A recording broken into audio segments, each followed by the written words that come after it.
Audio Jungle.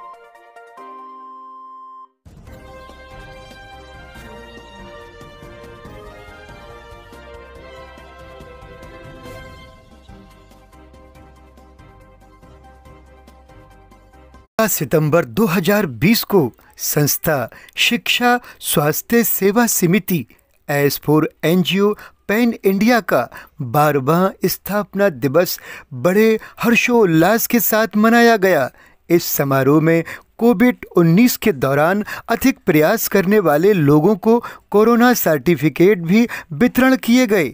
ये वितरण संस्था के राष्ट्रीय संयोजक अनिल गोयल, राष्ट्रीय अध्यक्ष एम.बी. गौतम एवं मुख्य अतिथि श्री अनिल कुमार गौतम, एसीपी कमला मार्केट, नई दिल्ली।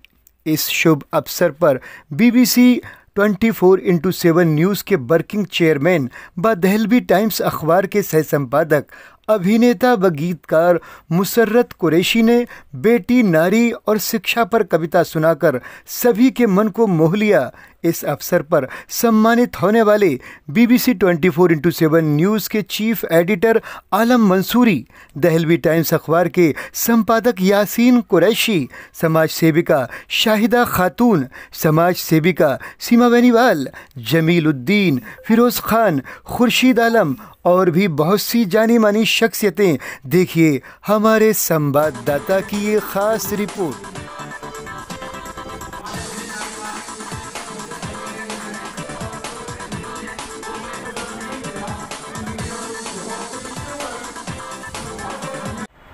ये बताइए, आज S4 एनजीओ पैन इंडिया का जो 12वां दिवस मनाया जा रहा है, तो क्या कहना चाहेंगे इस पर?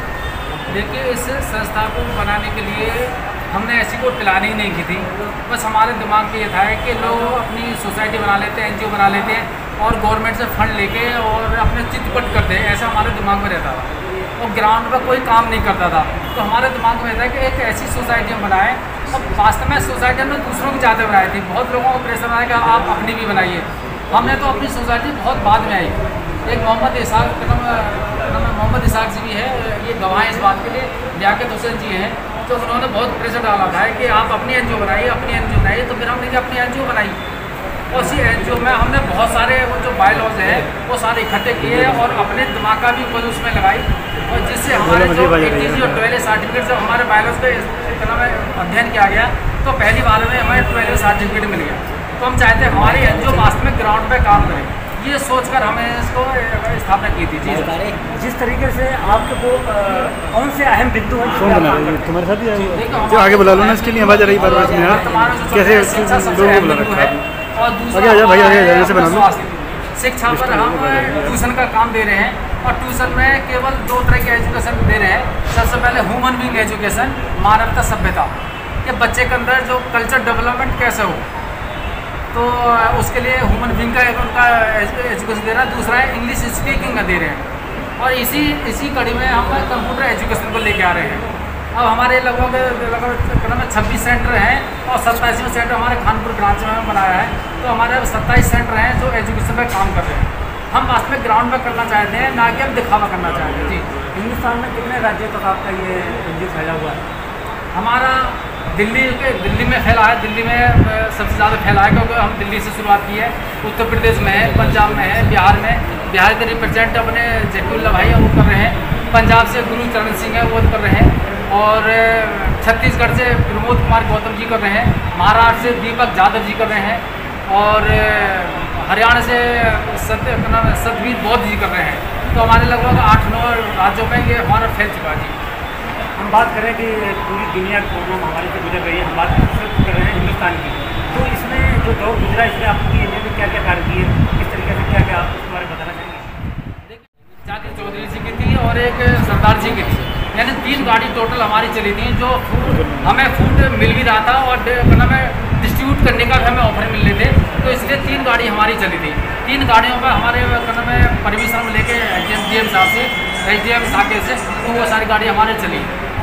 जिस तरीके से आप अपनी एनजीओ की बहुत मेहनत करते हैं, रात दिन एक करते हैं आपने, तो क्या लक्ष्य है आपका, कहाँ तक पहुँचना चाहते हैं? देखिए, मेरा लक्ष्य है कि एक तो एजुकेशन डेवलप हो जाए, और अभी तक हमें जो है आपसी सहानुभूति और आपसी जो लोग हैं उनके डोनेशन के बेस पर हम चल रहे हैं। तो अगर वास्तव में गवर्नमेंट में जापान फाउंडेशन से अगर हमें फंड का रिलीज होता है तो जो हमारे 26-27 सेंटर जो रैंक कर चल रहे हैं एक तो वो सारे डेवलप हो जाएंगे स्कूल और ऐसी इंस्टीट्यूट हम खोलेंगे जिसमें हम कंप्यूटर एजुकेशन को दे सकें, चाहे वो सॉफ्टवेयर का हो चाहे वो हार्डवेयर का हो।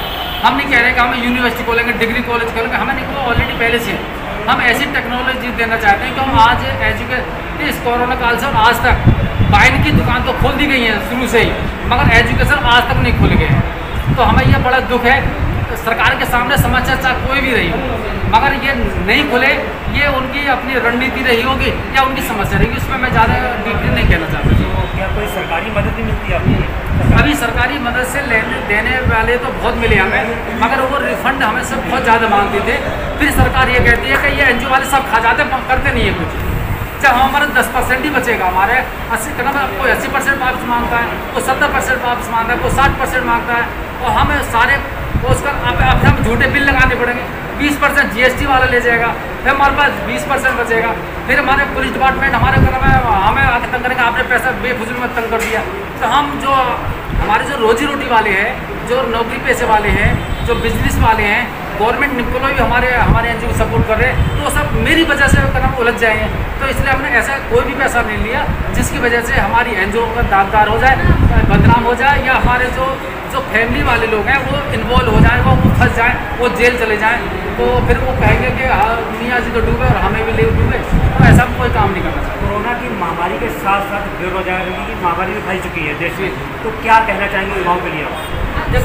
देखो सबसे पहले तो यह है कि उन युवाओं के लिए मैं चाहता हूँ सेल्फ इंडिपेंडेंट हो जाए, वो कंप्यूटर एजुकेशन लें और अपनी शॉप खोल के बैठें, अपने डॉक्यूमेंटेशन काम करें।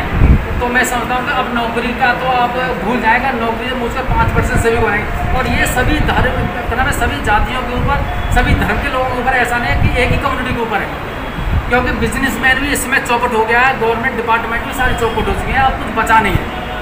तो इसलिए कि सब इंडिपेंडेंट हो जाए, चाहे वो छोटा रोजगार खोलें चाहे बड़ा रोजगार खोलें, और उनके एजुकेशन देने की बात है। वो चाहे मैं कंप्यूटर सेंटर खोलना चाहता हूँ डॉक्यूमेंट, तो मैं उनकी हेल्प करूँगा, चाहे मैं एक कंप्यूटर उनके लिए दूँ, मैं एक कंप्यूटर देकर उनको सेंटर बनाऊँगा, सारे सिखाऊंगा, फिर वो अपना इंडिपेंडेंट काम कर सकते हैं। जी, आज का युवा देश का भविष्य है, तो उसके लिए क्या संदेश देना चाहिए?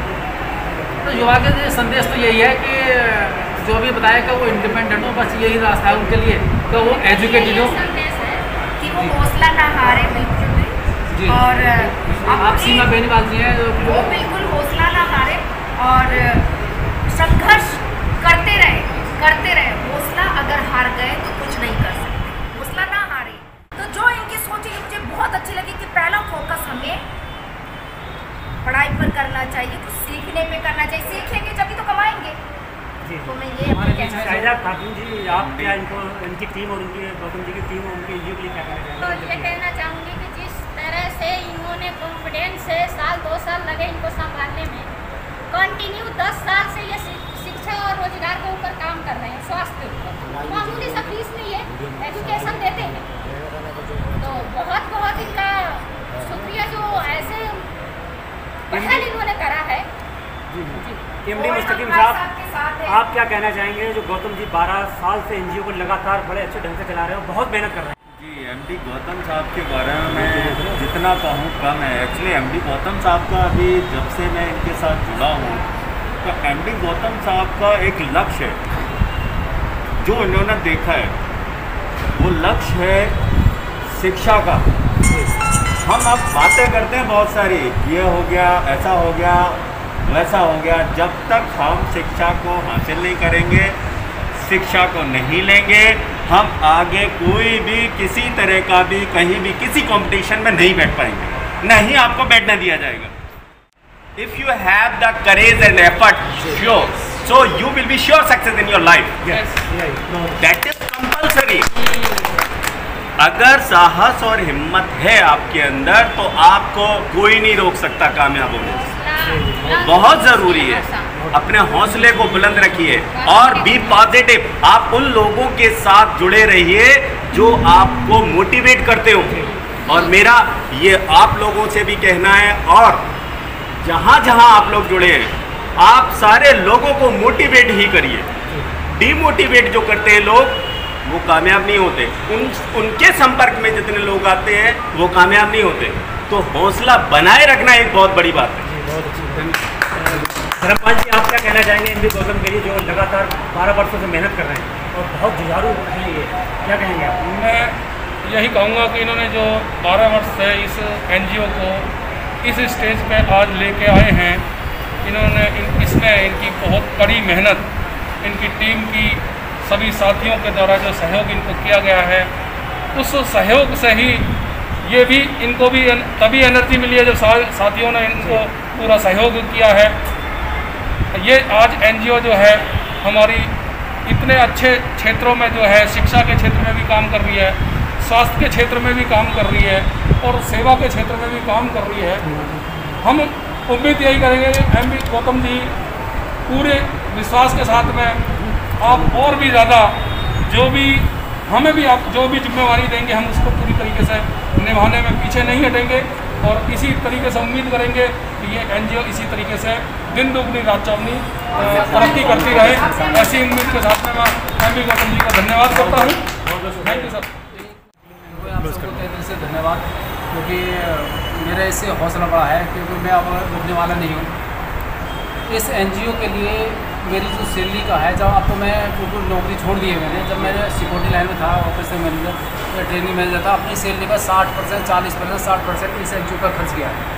मेरे घर में राशन है नहीं, मुझे नहीं देखना, मगर मेरे घर में किसी को सर्टिफिकेट देना है, किसी को कुछ देना है, वाउचर नहीं है, वाउचर नहीं बनवा सकता, तो डुप्लीकेट करना मैं मार्केट से रेडीमेड खरीद लिए। लेजर नहीं है, डॉक्यूमेंट नहीं है। आप हमारे बीच में मुखलाल गौतम मेरे घर के पड़ोस ये जानते हैं।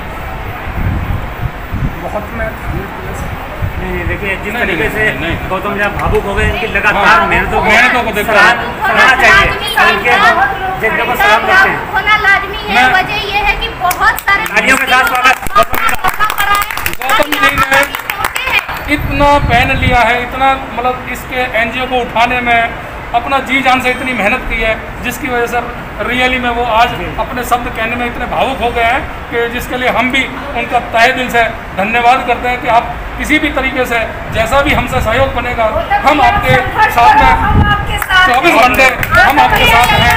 हम आपको किसी भी हालत में जो है निराश नहीं होने देंगे और इस एनजीओ को हम आपके साथ में डटकर इसका काम करते रहेंगे। मैं एक बात और कहना चाहूँगा, गौतम जी आज जिस तरह से बात कर रहे हैं, मैंने बहुत सारे एनजीओ देखे हैं, मैं वहाँ गया भी हूँ। जिस तरह से जो ज़मीन से जुड़ी बातें मैंने देखी गौतम, हम आज जब सोचते हैं स्वार्थ नहीं, लालच वो नहीं, सोचना और गौतम जी का करना, वो चीज़ें जो ज़मीन से हम शुरुआत करते हैं, फाउंडेशन डालते हैं। गौतम जी की जो परिस्थितियाँ थी, जो सिचुएशन थी, उस सिचुएशन में जो हेल्प की, जो मदद की, जैसा वो भारत देखना चाहते हैं, जैसा समाज सुधारना चाहते हैं, वो आज है। और यही हम गौतम जी के साथ सारे, हम वैसे तो नहीं बन पाएंगे, लेकिन जैसा गौतम जी कहेंगे उनके आदर्शों पे, उनके जो भी होगा बातें, जिस तरह से उनको फॉलो किया जाएगा हम करेंगे, क्योंकि एक बहुत अच्छी शुरुआत है गौतम जी की, बहुत अच्छी पहल है और इनके साथ संघर्ष हम सभी करेंगे, सिर्फ बातों से नहीं, संघर्ष होगा साथ में। वो कितने भावुक हो उठे भी देखा हमने। BBC 24/7 न्यूज़ की टीम यहाँ आ चुकी है, दिल्ली टाइम्स की टीम भी है, मौजूद है।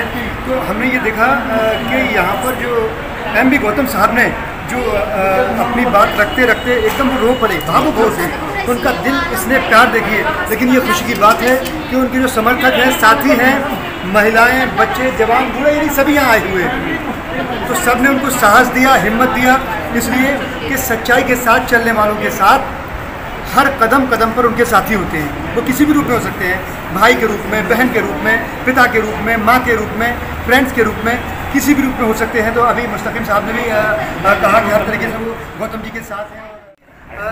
देखते देखते भावुक उठे, बोलते बोलते अपने एनजीओ को किस तरह से अपने खून, अपने लहू से शिक्षा है, यहाँ तक खींच के लाए, यहाँ तक लेके आए। आज संस्था के 12 साल हो चुके हैं, 12वां साल है ये। तो वो 12वें साल पे इस आंखों में आंसू थे उनके, और सभी ने यहाँ तमाम बैठे हुए हैं पदाधिकारी, अपने अपने क्षेत्र के जिम्मेदार लोग हैं, वजूद वाले लोग हैं, और तमाम मीडिया वालों ने भी उनकी हौसला अफजाई की, तमाम साथियों ने हौसला अफजाई की है। तो BBC 24/7 न्यूज़ के साथ में video journalist Musarrat Qureshi, cameraman Khurshid Alam के साथ अब लेता हूँ आपसे इजाज़त। फिर मिलूंगा किसी न किसी प्रोग्राम में।